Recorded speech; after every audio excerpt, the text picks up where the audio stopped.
नमस्कार सभी को। मैं आनंद राजाध्यक्ष। आप देख रहे हैं मेरा हिंदी यूट्यूब चैनल आनंद आख्यान। मित्रों, आप जो ये थंबनेल देख रहे हैं, ये उससे आपको एक आइडिया आई होगी कि मैं क्या कहना चाहता हूँ। असल में ये वीडियो जो है ना, उसमें मैं इसकी बात कुछ नहीं करूँगा कि औरंगजेब कैसा था, वो बात नहीं करनी है। छावा पिक्चर कैसा है, मुझे कोई बात नहीं करनी। आज छावा को लेकर जो मुद्दे उठाए जा रहे हैं, मतलब हिंदुओं में कौन कौन से लोगों ने संभाजी महाराज के साथ गद्दारी की, ये जो मुद्दे उठाए जा रहे हैं, मुझे उस पर भी बात नहीं करनी। सब पे बहुत बहस हो गई है। मुझे बात करनी है तो छावा को लेकर वामपंथी जो है वो किस तरह से डिस्कशन कर रहे हैं और क्यों कर रहे हैं। हिंदुओं में जो डिस्कशन वामपंथियों के जरिए हो रही है, उनका उद्देश्य क्या है, मैं उसकी बात कर रहा हूँ। आप ये थंबनेल में जो देख रहे हैं ना, वहाँ ये अश्वारूढ़ औरंगजेब का एक चित्र है, जो एक स्टैंडर्ड एक्सेप्टेड चित्र है। उस पर मैंने एक ढाल लगाई है। अब ढाल आप देख रहे हैं कि ये ढाल जो है लाल है और उसमें वामपंथ का हंसिया हथौड़ा दिखाया है। मतलब क्लियर है कि ये औरंगजेब की ढाल जो है वो वामपंथी है। तब चित्र में मूल ढाल नहीं है।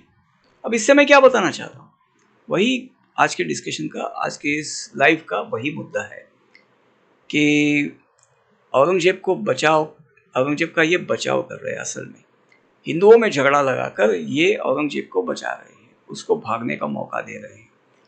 ये क्या कह रहे हैं, अभी यहाँ मैं कोई नाम नहीं ले रहा हूँ, लेकिन बात यह है कि फराज सरदार ने गद्दारी की, इसलिए आप उसके समाज को या उसकी जाति को गद्दार मत कहो। आज जो उसके जाति के लोग हैं उनको मतलब वामपंथी कह रहे हैं कि भाई उनसे गद्दारी, संभाजी महाराज से गद्दारी करने वाला फला व्यक्ति था, उसकी जाति ये थी।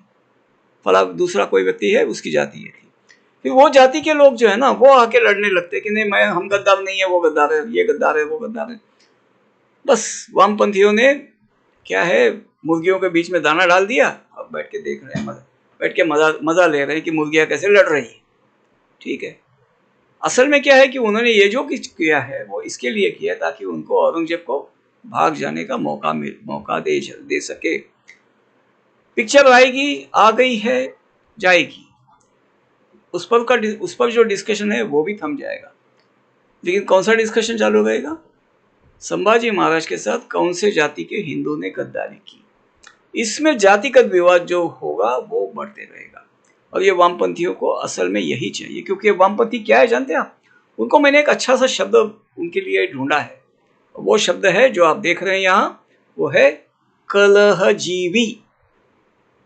ये कलहजीवी लोग हैं, झगड़ा लगाते हैं और उसी पर, मतलब वो आग पर इनकी रोटियां सेकती है। ठीक है, यही उनकी मानसिकता है, ये कलहजीवी लोग हैं।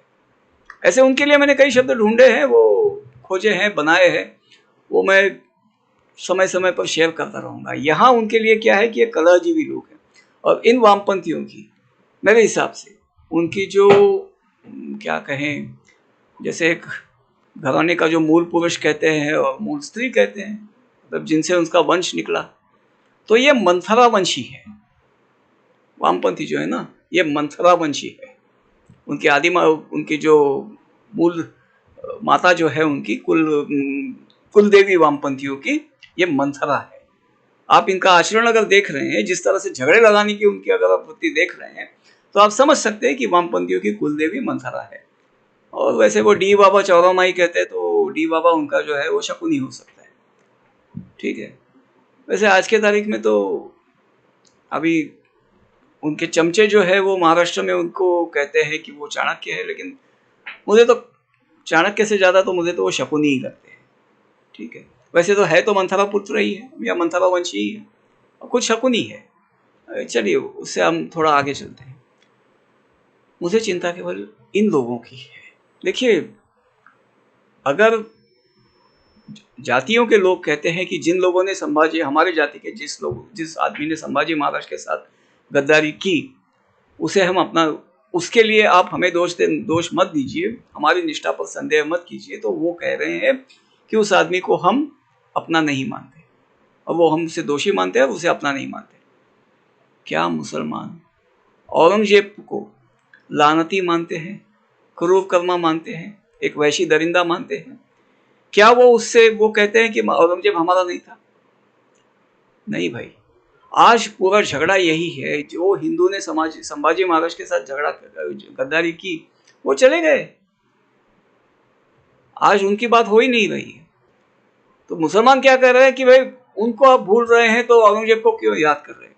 औरंगजेब को इसलिए याद कर रहे हैं क्योंकि औरंगजेब की जो मानसिकता थी, उस मानसिकता को अपना आदर्श मानने वाले, औरंगजेब के नक्शे कदम पर चलने की तमन्ना रखने वाले मुसलमानों की इस देश में आज भी कमी नहीं है। वो आज भी चलना चाहते हैं, और भारत के हिंदुओं के लिए ये खतरे की घंटी है। और ये आज भी उनका आचरण तो हो रहा है बंगाल वगैरह में, आज बांग्लादेश में वगैरह में आज देख रहे हैं, इवन बंगाल में भी जहाँ मौका मिलता है इनका ऐसा आचरण आप देख ही रहे हैं। तो ये तो खतरे की घंटी है। और मजे की बात क्या है कि इन्हें औरंगजेब कहीं से अपना नहीं मानता, ये औरंगजेब से कहीं से भी संबंधित नहीं है, लेकिन वो कहते हैं कि भाई हम औरंगजेब को मानने वाले हैं। तो एक्चुअली क्या है कि इन्हें औरंगजेब जैसा बर्ताव करना है, इसलिए वो औरंगजेब को मानते हैं। ठीक है, औरंगजेब जैसा आचरण इनको करना है, तो उसलिए वो मानते हैं। मैं बात करूंगा वामपंथियों की। संभाजी महाराज को जिन्होंने औरंगजेब के हाथों गद्दारी करके दे दिया, उनकी बात नहीं करूंगा। ये आज के वामपंथी है, ये औरंगजेब को, आज के औरंगजेब को या उस मानसिकता को भागने को रास्ता दे रहे हैं, इसलिए हिंदुओं के बीच में झगड़े लगा रहे हैं। असली गद्दार ये है। आज हमारे लिए चिंता ये है कि औरंगजेब, मतलब जहां भी जो सबका प्रॉब्लम एक है, दुनिया भर, आज हमारा थोड़ी है, दुनिया भर सबका प्रॉब्लम एक है, सबका मालिक एक नहीं है। वो कहते हैं सबका मालिक एक है, लेकिन उनके आचरण से क्या दिखता है सबका मालिक एक है या नहीं है, वो तो बात की बात है, वो मालिक को मिलेंगे तब देखेंगे। लेकिन सबका प्रॉब्लम एक है, और ये वो है, यही है जो सबका मालिक एक है, कहते हैं यही सबका प्रॉब्लम है और एक है, ये हम जानते हैं। और उनको कवर फायर कौन दे रहे हैं? ये वामपंथी। ठीक है, ये लाल बंदर जो है वो उनको कवर फायर दे रहे हैं। हमारे असली शत्रु वो है। सबसे पहले मैं हमेशा एक मेरा अपना ही मुहावरा है कि हरे तलवार की ढाल लाल होती है, और जब ढाल टूटती है तभी जो तलवार चला रहा है उस पर वार किया जा सकता है। तो सबसे पहले ढाल तोड़नी होगी, और जैसे भी है ढाल तलवार की जो टूटती है वो वार से ही टूटती है। तानाजी मालुसरे की ढाल टूटी तभी तो उन पर वार हो सका। नहीं, उनकी तो ढाल ही थी, सिंपल नॉर्मल लड़ाई की ढाल थी ये, लेकिन ये जो लाल ढाल है उसको तोड़ा जाना जरूरी है। अब मेरा मुद्दा ये लाल ढाल है, इसीलिए औरंगजेब के इस चित्र में या पूरे थंबनेल में जो आप फिर से देख रहे हैं, उसमें आप क्या देख रहे हैं? वो लाल ढाल ही तो आपको आकर्षित कर रही कि ये क्या है। वही लाल ढाल हमारी चिंता है, उसे ही हमें तोड़नी होगी। आप अगर इस बात से सहमत है तो इस वीडियो को कृपया लाइक कीजिए, और इसकी लिंक जो है यही लिंक दी है, उसको शेयर भी कीजिए अपने मित्रों के साथ, ताकि इस विचार को लोग आइडेंटिफाई कर सके, सिनेमा में ना अटके और जातियों में तो बिल्कुल ना अटके। हमारा मूल प्रॉब्लम बाजू में खड़ा रह के हंसना नहीं चाहिए हम पर। ठीक है, बस इतना ही है। बाकी चैनल पे आते रहिए। मैं थोड़े से हटकर वीडियोस बनाता हूँ, अलग विषय अलग होते हैं मेरे। करंट टॉपिक्स पे मैं बात नहीं करता, मैं शाश्वत समस्याओं पर बात करता हूँ। ठीक है, राजनीति है उसमें, लेकिन करंट नहीं। तो उसमें अगर आपको रस है, मैं फिलोसॉफी पे बात करता हूँ, साइकोलॉजी पे बात करता हूँ, वो मेरा विषय है।